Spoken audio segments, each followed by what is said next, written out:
Imagine a world where your greatest ambitions are the very chains keeping you poor and powerless. Most men spend their lives constructing monuments to their intentions, while the elite quietly build gallows for their excuses. You were taught that having a vision is the first step towards success. In reality, for most people, vision is nothing more than a sedative, a psychological narcotic, designed to make you feel victorious while you continue to lose. Today, we will dismantle the self-help fantasy and expose the cold, Machiavellian mechanics of power. If you are still relying on hope, you are already defeated.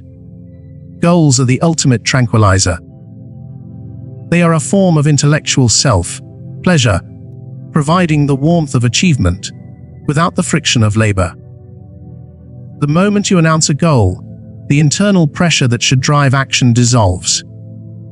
Your brain, desperate for comfort, mistakes intention for progress, and releases dopamine, as if the work were already complete. Nothing in your material reality has changed. Yet you feel relieved. You feel virtuous. But this is not discipline. It is strategic self-deception.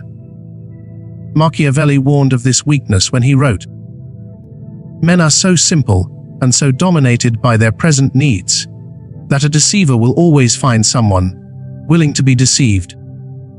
To live inside goals is to live inside a future that demands nothing of you today.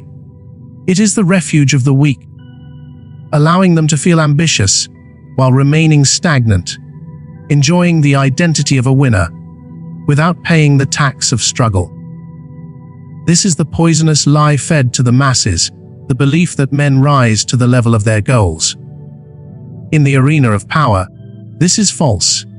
No one rises under pressure. When the environment turns hostile, when exhaustion sets in, when markets collapse, or when the monotony of repetition begins to erode the soul, you do not ascend to your dreams. You collapse with brutal accuracy. You fall to the lowest level of the systems already embedded in your life. You do not fall to your values. You do not fall to your motivation. You fall to your architecture. Consider the Rothschild banking dynasty in early 19th century Europe. They did not dominate continental finance by merely wanting wealth, while competitors chased goals and reacted to headlines. The Rothschilds built systems, networks, and information advantages that functioned regardless of emotion, hope or fear. Power did not respond to their wishes, it responded to their structure. Audit. Nathan Rothschild engineered a private, lightning-fast communication network using carrier pigeons and high-speed boats. When the Battle of Waterloo ended, he knew the outcome a full day before the British government did. He did not rise to the occasion. His system performed exactly as it was designed to perform, allowing him to dominate the stock market while everyone else remained frozen in uncertainty. If no system exists, your collapse will be absolute. This is not a moral failure. It is mechanical inevitability. Human behavior operates under the law of least resistance. When energy is depleted, your biology defaults to what is easiest, most familiar, and least demanding. This is why motivation is a counterfeit currency. When you need it most, motivation vanishes. It is a fair weather ally that disappears the moment resistance appears. If you allow your desires to govern your actions, you become a slave to your moods. And as Niccolo Machiavelli observed, he who relies least on fortune is established the strongest. A goal is a wish, an emotional appeal to the universe. A system is a coercive mechanism that dictates reality. Systems do not care about your feelings. They do not ask permission. They do not negotiate with your fatigue.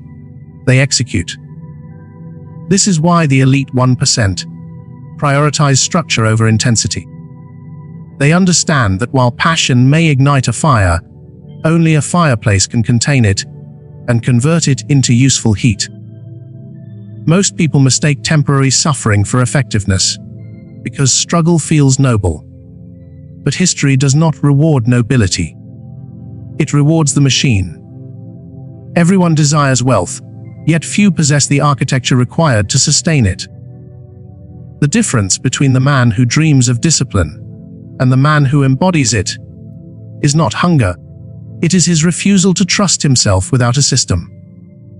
Building systems is humiliating. It forces you to admit that your willpower is unreliable and your emotions are treacherous. It requires treating your future self as someone who cannot be trusted, a creature that must be constrained and directed by a design smarter than its moods. The masses reject this truth because it wounds their ego. They prefer to believe they are exceptional and free, rather than predictable biological machines. If your life is not producing the outcomes you claim to want, the explanation is simple and brutal. Your current systems are perfectly designed to deliver exactly what you have right now. You do not lack ambition. You lack enforcement. Until your behavior is governed by something stronger than morning inspiration, your progress will remain an accident of circumstance. You are not failing because you are weak. You are failing because your design permits failure to exist. True control begins when you realize you are not the driver of the car. You are the engineer of the track it runs on.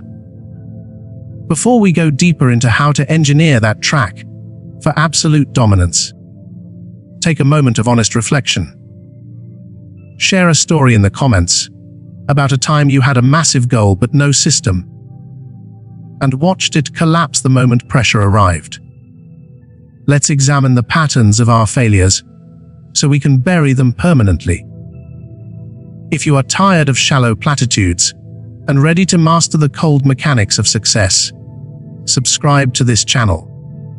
Join a growing brotherhood of men who understand that power is built, not discovered, and who are committed to the long pursuit of structural excellence.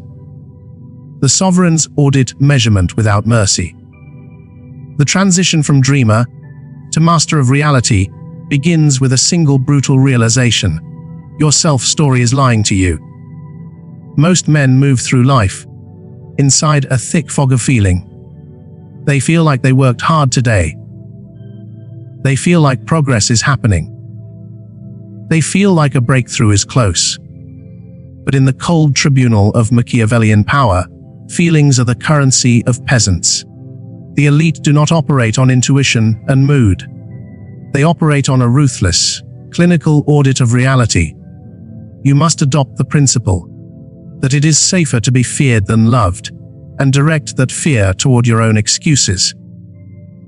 You must become the cold, impartial inspector of your own machine. Measurement is not reassurance.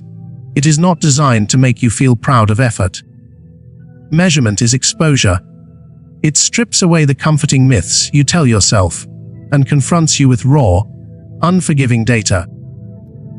Numbers do not care that you were tired on Tuesday. They do not care that your intentions were noble, or that your purpose feels meaningful. They report outcomes only, and for that reason most men avoid them. They prefer the soft lie of narrative over the hard violence of statistics. Consider the operational doctrine of James Simons, the mathematician who founded Renaissance Technologies and created the Medallion Fund, the most successful hedge fund in history. Simons did not build dominance by hiring traders guided by instinct, emotion, or market intuition. He built quantitative systems that removed human judgment entirely. The system ignored headlines, politics, fear in the streets, and greed in the crowd. It saw only signals, patterns, and data. Simons understood this truth: a system without constant measurement is already decaying. Entropy is relentless. If you are not tracking drift, drift is controlling you. This is the dividing line between those who seek comfort and those who seek control. The weak monitor their emotions. The strong monitor their behavior. They audit their machine with the same merciless precision a general uses to inspect supply lines before a siege. If the numbers show deficiency, the general does not pray for luck. He corrects logistics.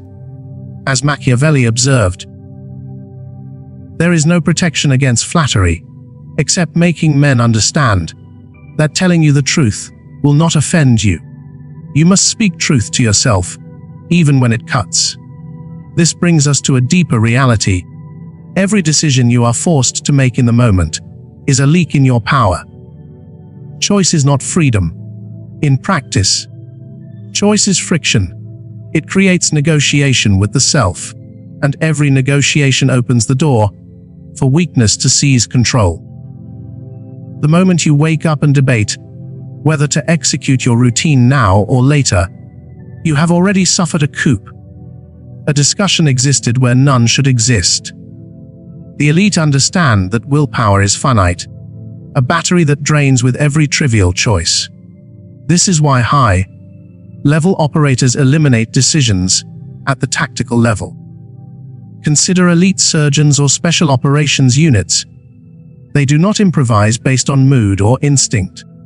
They follow predefined checklists, built for stressed, error-prone human minds. They seal off the pathways to self-sabotage by narrowing the field of action until only the productive path remains. By removing choice, they preserve cognitive energy for strategic decisions that actually shift the balance of power. The negotiation trap is the graveyard where most ambition dies. That internal voice, the one that whispers, "Skip today, you've done enough, just this once," is the assassin of empires. That voice inside you is not your ally. It is an insurgent. If you must persuade yourself to execute your plan is architecturally defective. A true system replaces spontaneity with inevitability. It operates as law, not suggestion. When an action is predefined and scheduled, debate disappears.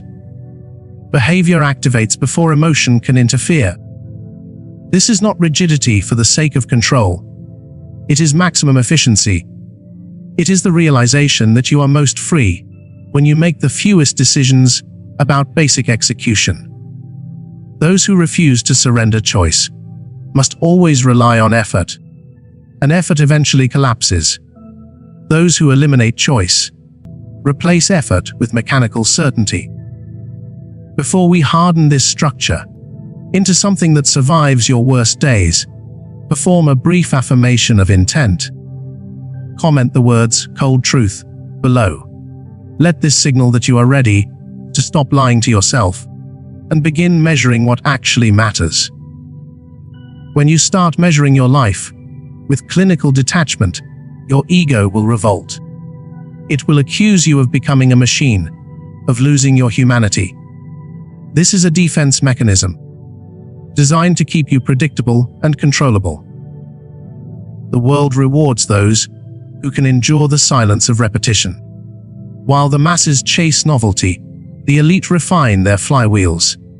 They understand that consistency compounds, while intensity only burns out. To master this stage, shift from doing the work to monitoring the work.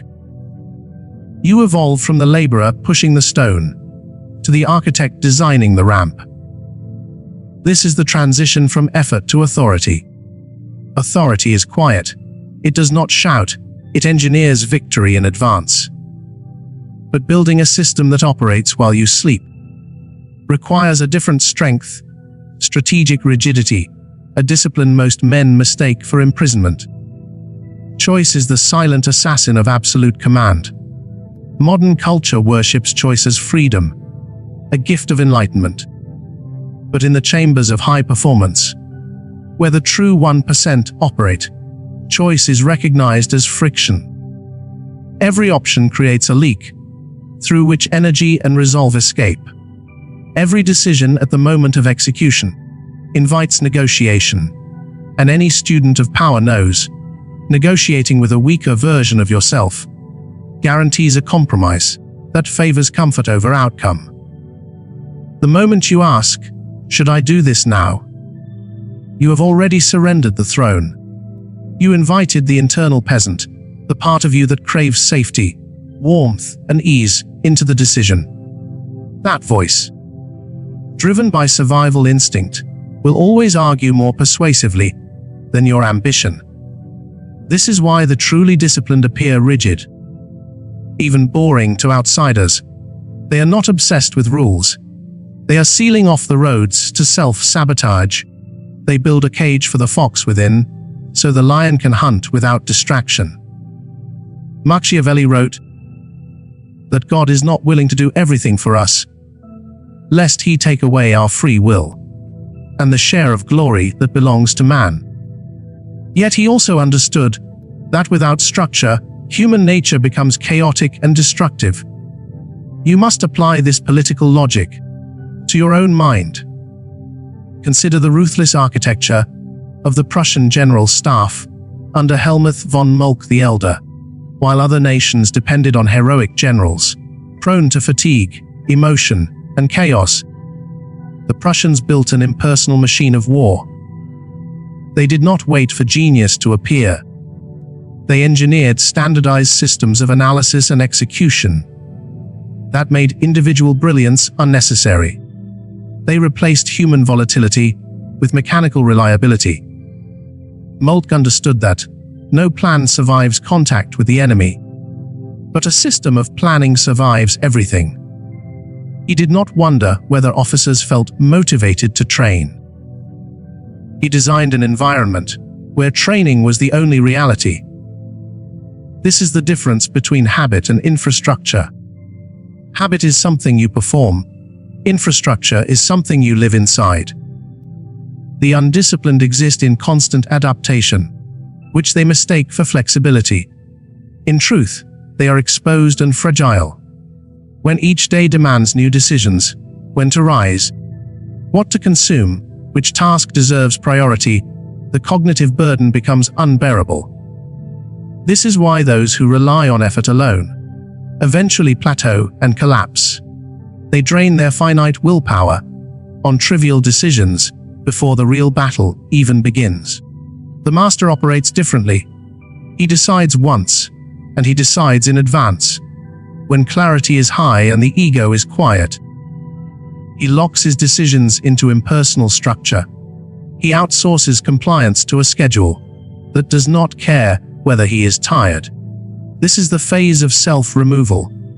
When execution becomes automated, the self, with its doubts, moods, and fluctuating confidence, is no longer the bottleneck. Progress stops being a matter of belief and becomes a matter of design. This mechanical approach offends the ego because we prefer to believe our actions emerge from passion and noble choice. We fear that removing choice will make life sterile. What we fail to see is that tactical choice consumes the attention meant for strategy. By automating the trivial, you liberate the mind for the significant.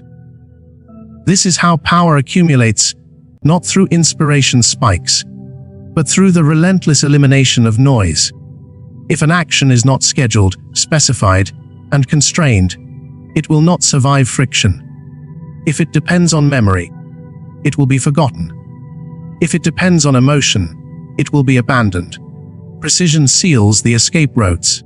The mind exploits when energy declines. This produces internal silence, the endless self-negotiation. That torments the average man disappears. There is no debate about action. Action becomes the default state of the environment. This is the boredom filter. Those who cannot tolerate the quiet of predictability will always reset themselves to zero. Through their addiction to novelty, they chase stimulation to feel alive, confusing excitement with movement. The 1% understand that boredom signals stability. It is the peace of the sovereign, who no longer battles his own subjects for control. When performance no longer fluctuates with mood, progress becomes inevitable. Consistency compounds, intensity burns out, systems scale, motivation fades. Motivation surges and collapses, but systems persist through bad moods, bad weeks, and hostile conditions. True control is not performing at your best. It is performing reliably at your worst. And that capacity is never emotional. It is structural.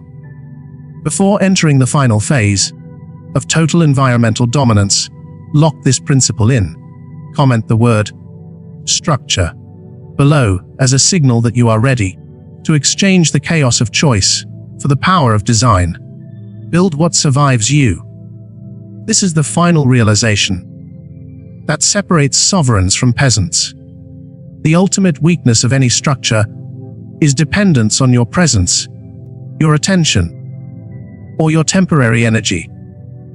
If progress collapses when you step away, you have not built infrastructure, you have only exerted effort.